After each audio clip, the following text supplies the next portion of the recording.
नमस्कार साथियों, सुशील स्टडी में आप सभी का बहुत बहुत स्वागत है। मेरे प्यारे मित्रों, जितने भी साथी लाइव जुड़ रहे हैं उनका भैया बहुत बहुत अभिनंदन है, आभार है आप सभी मित्रों का।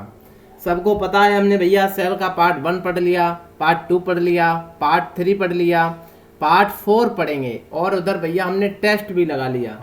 मेरे प्यारे मित्रों, आज हम चर्चा करेंगे यूकैरियोटिक एंड प्रोकैरियोटिक सेल में क्या अंतर है, एनिमल सेल में और पादप सेल में क्या अंतर है। इसके बाद हम सेल डिवीजन पढ़ेंगे। उसके बाद भैया आप बता देना सेल में क्या छूट गया है, वो हम करा देंगे मेरे प्यारे मित्रों। फिर आराम से चर्चा करेंगे भैया, ऑर्गन सिस्टम पर आ जाएंगे। ऐसे ही हम सेल डिवीजन करा देंगे आपको कल या 2 दिन में भैया। आराम से तसल्ली से हमारा परिवार चर्चा करता है। शुरू करते हैं मेरे प्यारे साथियों। आप सभी को पता है पहले से ही सर, हमने पढ़ा रखा है, सबको ये रटा याद है। सेल से अब सिंगल सवाल भी छूटेगा नहीं, ये मेरा आपसे पूरा वादा है।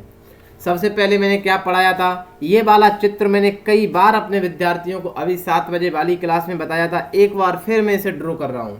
ये सारे सवाल इसी से ही बनेंगे, ये बात पक्का है, श्योर। आप लिख लेना, ऐसे ही भैया लकीरें करके आप भी बना ले एक बार। मेरे प्यारे मित्रों, ये सेल मेम्ब्रेन होती है, ये सिक्योरिटी गार्ड है भैया, हमारी रक्षा करता है गेट पर खड़े होकर के कि मंत्री साहब से कौन मिलने जाएगा, कौन मंत्री साहब से मिल करके बाहर जाएगा। इनपुट और आउटपुट का काम करती है प्लाज्मा मेम्ब्रेन। इसे हम कोशिका झिल्ली, प्लाज्मा मेम्ब्रेन, बहुत सारे नाम है भैया। एक नाम रखा था इसका, इसने कहा हमको तो भैया गलत लग रहा है, 2-4 नाम रख दो। हमने कहा टेंशन मन लो भैया, जो भी बोलना है बोल दीजिए। उसके बाद ये होता है क्या, केंद्रक होता है मेरे प्यारे मित्रों। इसकी ये न्यूक्लियर मेम्ब्रेन कहते हैं। इसके अंदर एक न्यूक्लियोलस पड़ा होता है और डीएनए पड़ा होता है। हमने कहा हाँ, बात सही बताई आपने। ये जो डीएनए है और प्रोटीन मिलकर के क्रोमोटिन के जो धागे पढ़ते हैं ना आप, जो क्रोमोजोम पढ़ते हैं मेरे प्यारे मित्रों, जो जेनेटिक मटेरियल होता है उसी में काम करता है। ये डीएनए और प्रोटीन मिलकर के काम करते हैं। इसी न्यूक्लियर की भैया किनारे पर, मेम्ब्रेन पर ये न्यूक्लियर पोर पाए जाते हैं। इन सब को भैया केंद्रक कहते हैं मेरे प्यारे मित्रों। इसी केंद्रक के अंदर जो भी जल भरा होगा ना, आप बताइए, यदि ये जल नहीं भरा होगा तो भैया, द्रव नहीं भरा होगा तो ये डीएनए टक्कर किस में देगा, न्यूक्लियोलस में। तो ये भैया भिड़ंत बन जाएगी, इसकी काम ही नहीं करेंगे। हम जैसे ही दौड़ लगाएंगे तो ये आपस में टकरा जाएंगे। इस वजह से इसे भैया केंद्रक द्रव्य कहते हैं। अब जो भी हम माल मसाला पढ़ेंगे वो कोशिका द्रव्य में होगा। क्यों भैया कोशिका द्रव्य में, ये पूरा कोशिका का सिस्टम है, दोनों को मिला देते हैं तो भैया प्रोटोप्लाज्म बन जाता है, जीव द्रव्य मिल जाता है। बहुत सिंपल है। इसके किनारे पर हमने बताया था एंडोप्लाज्मिक रेटिकुलम होता है। इसी के अकॉर्डिंग जो प्रोटीन है भैया बाहर भेजा जाता है कोशिका के। इस पर ये 2 प्रकार की होती है, रफ एंडोप्लाज्मिक रेटिकुलम और स्मूथ एंडोप्लाज्मिक रेटिकुलम। जो रफ होती है उसी पर प्रोटीन भैया बनाता है, राइबोसोम चिपका होता है, जिसे हम प्रोटीन की फैक्ट्री कहते हैं। इसी के बाहर गोल्जी बॉडी पड़ा होता है, जो कैमिलो गोल्जी ने इसकी खोज की थी मेरे प्यारे मित्रों। राइबोसोम की खोज पैलेडे ने की थी। और ये गोल्जी बॉडी क्या काम करता है, मैंने बताया था, परिवहन का काम करता है। दूसरी जो सेल आराम से मजे मार रही है उससे कहता है भैया, जो सेल काम कर रही है उसे जा करके एनर्जी दे दे। और मेरे प्यारे मित्रों, यही गोल्जी बॉडी ये भैया लाइसोसोम बनाता है, जिसे हम आत्महत्या की थैली कहते हैं। जिसी में भैया किसी भी सेल का यदि डेथ हो जाए ना, इसी में आकर के आराम से दफना देते हैं। लाइसोसोम की खोज डी डुवे ने की थी मेरे प्यारे मित्रों, पता होना चाहिए। इसी के बाद ये वैक्यूल पड़ा होता है, जिसे हम रसदानी कहते हैं। इसमें भैया जल पाया जाता है, आपको पता यह भी होना चाहिए। फिर माइटोकॉन्ड्रिया होता है। ये जितने भी अभी हम पार्ट बता रहे हैं ना, ये सभी कोशिका द्रव्य में हैं। कोशिका द्रव्य और केंद्रक द्रव्य मिलकर के प्रोटोप्लाज्म बनाते हैं। ये सवाल सभी विद्यार्थी गलत करते हैं, इस वजह से बता रहा हूँ।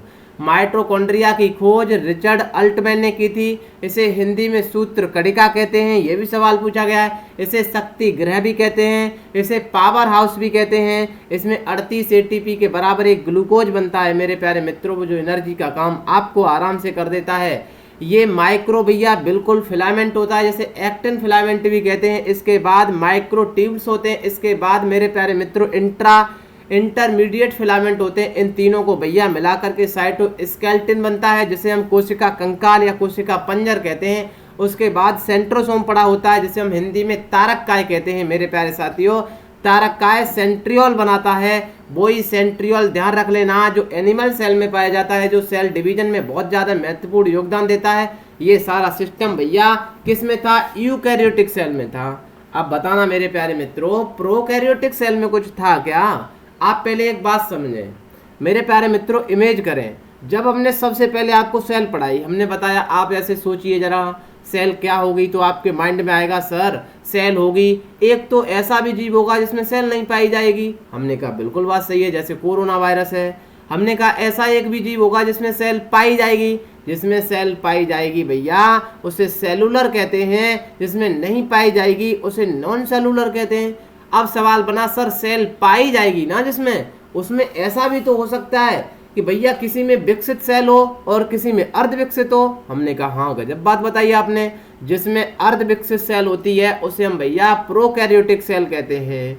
सर उसमें क्या होता है? हमने कहा उसमें देखिए ये सारा का सारा कुछ होता है, बताइए कुछ भी नहीं होता है। माइटोकॉन्ड्रिया उसमें नहीं होगी, ईआर उसमें नहीं होगा, राइबोसोम होता है उसमें, गोल्जी बॉडी उसमें नहीं होगा, सेंट्रोसोम उसमें नहीं होगा, ये फिलामेंट वगैरह उसमें नहीं होंगे। मेरे प्यारे मित्रों बताइए केंद्रक उसमें नहीं होगा। ये तो प्रोकैरियोटिक सेल हो गई और यूकैरियोटिक आपने पढ़ लिया है। अब अंतर बताने की क्या जरूरत है? हमने कहा आपने बताया दो प्रकार की। फिर सवाल बना था सर कोशिका जब होती विकसित है तो ऐसा भी तो हो सकता है हमारे शरीर के अंदर बहुत सारी कोशिकाएं, ऐसा भी कोई जीव है जिसके अंदर एक कोशिका हो? हमने हाँ, अमीबा है ना, पैरामीशियम है ना, वो एक कोशिकी जीव है। हम बहुकोशिकी जीव हैं, मल्टी सेलुलर हैं, वो भैया यूनिसेलुलर हैं।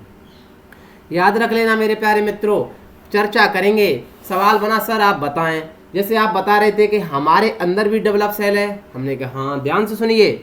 हमने कहा एक जो पीपल का पेड़ देखते हैं उसके अंदर भी सर डेवलप सेल बता रहे हैं। फिर इस डेवलप सेल में क्या अंतर है ये बताइए। हमने कहा यार गजब ही काम कर दिया, हम बताए ना आपको। देखिए मेरे प्यारे मित्रों, ये जो सेंट्रियोल होता है ना, ये एनिमल सेल में पाया जाता है, मतलब जंतु सेल में पाया जाता है। ये जो रसधानी होती है ना वैक्यूल, आप बताइए अंतर नहीं कर सकते? ये वैक्यूल हमारे शरीर के अंदर छोटे होते हैं, पादप कोशिका के अंदर बहुत सारे बड़े होते हैं।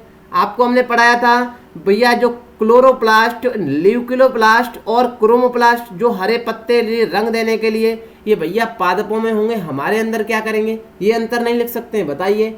यही अंतर है, पादपों में कोशिका भित्ति होती है, हमारे अंदर कोशिका झिल्ली होती है, यही सारे अंदर है अंतर है मेरे प्यारे मित्रों। आइए चर्चा करते हैं। देखिए पहले एक फोटो हुई, आपको हमने बताया था, ध्यान से समझिए, ये फोटो कई बार दिखाया है। ये प्रोकैरियोटिक और यूकैरियोटिक में हम अंतर लिखने जा रहे हैं, आप लिख देना। देखिए सर मैंने बताया था ये जो हरी वाली लाइन है इसे प्लाज्मा मेम्ब्रेन कहते हैं, इसे भैया बीच वाली को, ये पीली वाली दिख रही है, इसे सेल बॉल कहते हैं, और बैक वाली को भैया कैप्सूल कहते हैं। पहले कैप्सूल मिलेगा, फिर सेल बॉल मिलेगी, फिर प्लाज्मा मेम्ब्रेन मिलेगा। इसमें राइबोसोम पाए जाते हैं, ध्यान रख लेना मेरे प्यारे मित्रों। जो डीएनए है ना इसमें, जो न्यूक्लियोड, ये जो पूरा का पूरा जो भैया कोशिका, ये साइटोप्लाज्म कहते हैं कोशिका द्रव्य को इंग्लिश में, इसी में पड़ा रहता है। और ये हमारी वाली सेल में, यूकैरियोटिक सेल में डीएनए का होता है, बताइए, थम्स अप करिए इस बात का। सर गजब बात बताई, केंद्रक में होता है, आपने बताया था। हमने कहा यही तो अंतर है, इसका डीएनए सिंगल स्टैंड दिख रहा है आपको, ऐसे ऐसे पड़ा है। हमारा डीएनए हमने फोटो दिखाया था, डबल स्टैंड डीएनए होता है, याद रख लेना मेरे प्यारे मित्रों, बहुत बार पूछा जाता है। एक और अंतर बताएं, हमारे अंदर जो भी सेल होती है ना मित्रों, आपको बताएं गजब की बात। हमने की हाँ सर बताइए थोड़ा।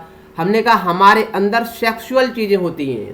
दोबारा सुने मेरे प्यारे मित्रों, जो हमारा कोशिका, जो हमारी सेल है ना, देखिए हमारी कोई भी सेल डेवलप होकर के बाहर नहीं निकलती है। सिर्फ हमारा जो भैया स्पर्म होता है, महिलाओं का अंडाणु होता है, जिसे हम भैया ओवम से निकलता है, उसे मेरे प्यारे मित्रों वो अंडाणु और स्पर्म, यही सेल बाहर निकलती है। बट ये किसी भी जनन प्रक्रिया में किसी इंसान का निर्माण नहीं करती है। ध्यान से समझिए, ये अंतर बहुत बार पूछा गया है मित्रों, इस वजह से मुझे बताना पड़ रहा है। ये क्रिया करने के बाद आराम से मानव बनता है महिला के गर्भाशय में, सब मित्र जानते हैं। यहाँ पर क्या होता है प्रोकैरियोटिक में, ध्यान से समझें, सिंगल तो डीएनए पाया जाता है, ऐसे ही खुला तो पड़ा है, हमारा केंद्रक में पड़ा था, डबल स्टैंड था, ये सिंगल स्टैंड है, ऐसे ही पड़ा है। इसका जैसे ही सेल डेवलप होता है वैसे ही दूसरा जीव बन जाता है, जैसे अमीबा, पैरामीशियम, ये भी भैया यूकैरियोटिक में है एक कोशिकी। मेरे प्यारे मित्रों, ये प्रोकैरियोटिक सेल में जैसे भी ये सारे बैक्टीरिया होते हैं, सेल डिवीजन करते हैं, दूसरा बन जाता है। इसमें कोई सेक्सुअल काम नहीं होता है, ध्यान से समझ ले मेरे प्यारे मित्रों। आइए चर्चा करते हैं। अर्ध विकसित सेल और विकसित सेल में देखिए प्रोकैरियोटिक में नाभिक अनुपस्थित होता है, यहाँ नाभिक उपस्थित होता है, यहाँ सिंगल स्टैंड डीएनए गुणसूत्र मौजूद होता है, यहाँ पर डबल स्टैंड मौजूद होता है, ये लाइसोसोम गोल्जी बॉडी यहाँ अनुपस्थित होते हैं, यहाँ लाइसोसोम गोल्जी बॉडी भैया सब उपस्थित होते हैं। ये यूनिसेलुलर होते हैं, एक कोशिकी भी हो सकते हैं मेरे प्यारे मित्रों, ये मल्टी सेलुलर होते हैं। ये एंडोप्लाज्मिक रेटिकुलम इसमें अनुपस्थित है, मतलब सभी अनुपस्थित है भैया। आपने अभी फोटो देख लिया, इसमें कुछ है ही नहीं है डीएनए के अलावा, इसमें सब कुछ है, आपको बता तो सब दिया, एंडोप्लाज्मिक रेटिकुलम। तब सब करिए, मजा आया कि नहीं? अंतर लिख सकते हैं, राइबोसोम है, माइटोकॉन्ड्रिया है, इसमें सेक्सुअल रिप्रोडक्शन भैया इज अब्सेंट, यौन प्रजनन अनुपस्थित होता है। मैंने बताया था सेक्सुअल काम नहीं होता है, जो हमारे पूरे जो बहुकोशिकीय जीवों में होता है भैया, ये काम एक कोशिकी में नहीं होता है। Sexual reproduction is a present होता है भैया, जो भी सेक्सुअल काम होता है वो यौन प्रजनन विकसित सेल में सेक्सुअल होता है, इसमें सेक्सुअल नहीं होता है। ये बाइनरी फिजियन होते हैं। सवाल बना सर बाइनरी फिजियन कैसा होता है, हम बताएं आपको, फोटो भी दिखाएंगे जब पढ़ाएंगे सेल डिवीजन। देखिए बाइनरी फिजियन, जैसे मैंने यहाँ पैरामीशियम बनाया, जरा देखिए थोड़ा, ये पैरामीशियम जैसे इसकी सेल डेवलप होगी तो थोड़ा सा ऐसा बनेगा, ये देखिए मैं बनाने की कोशिश कर रहा हूँ, ऐसा बनने के बाद थोड़ा ऐसा हल्का होगा, उसके बाद भैया ये एक अलग पैरामीशियम बन जाएगा, एक अलग पैरामीशियम बन जाएगा, मतलब वही काम हुआ, इसमें कोई सेक्सुअल काम नहीं हुआ है। ऐसा भैया बिल्कुल हमारा जो काम होता है वो माइटोसिस और मियोसिस की क्रिया से होता है। सवाल बना सर ये क्या होता है, हमने कहा अर्धसूत्री समसूत्री यही होते हैं मेरे प्यारे मित्रों, जिनकी वजह से हमारा सेल डिवीजन कैसे होता है, कैसे इंसान का निर्माण होता है, चर्चा करेंगे मित्रों इसी में। माइटोसिस मियोसिस कल पढ़ाएंगे, सेल डिवीजन धमाकेदार तरीके से बताएंगे, फोटो भी दिखाएंगे, ठीक है। इनमें रिक्तिकाएं अनुपस्थित होती हैं, हमने अभी फोटो दिखाया, देखिए इसमें कुछ है, कुछ भी नहीं है, इसमें सब कुछ है।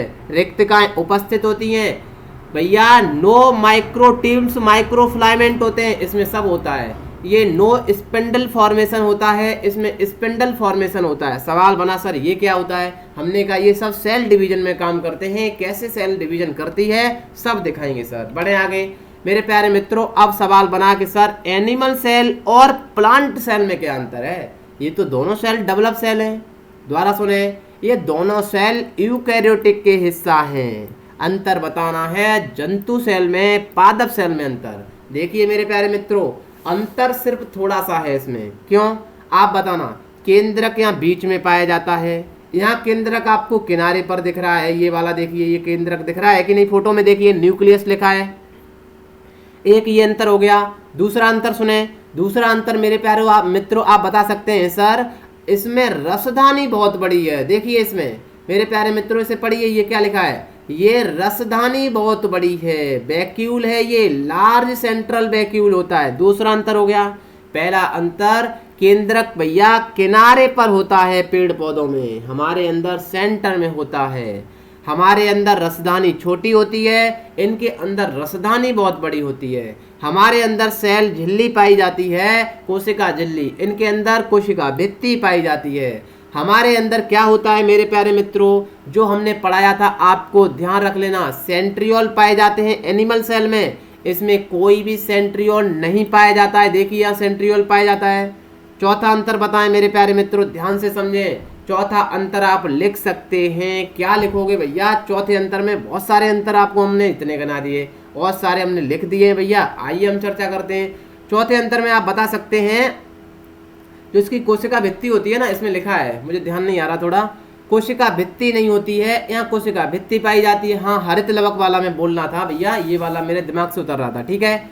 इसमें देखिए एनिमल सेल में क्या करेंगे भैया, हरित लवक बताना, यहाँ हरित लवक पाए जाते हैं। सेंट्रियोल उपस्थित होते हैं, यहाँ सेंट्रियोल अनुपस्थित होते हैं। रिक्तिकाएं छोटी होती हैं, अधिक होती हैं, यहाँ रिक्तिकाएं बड़ी होती हैं, प्लांट में कम होती हैं। अधिकांश जंतु कोशिका में केंद्रक मध्य में होता है, यहाँ केंद्रक परिधि की ओर होता है। यहाँ कोशिका सामान्यतः छोटी होती है, ये कोशिका भैया बड़ी होगी। अंतर हो गया, लीजिए एनिमल सेल में प्लांट सेल में, सिंपल है, ये तो आप आराम से इमेज कर सकते हैं सर, हमने बहुत चर्चा की है, इसी का तो अंतर है।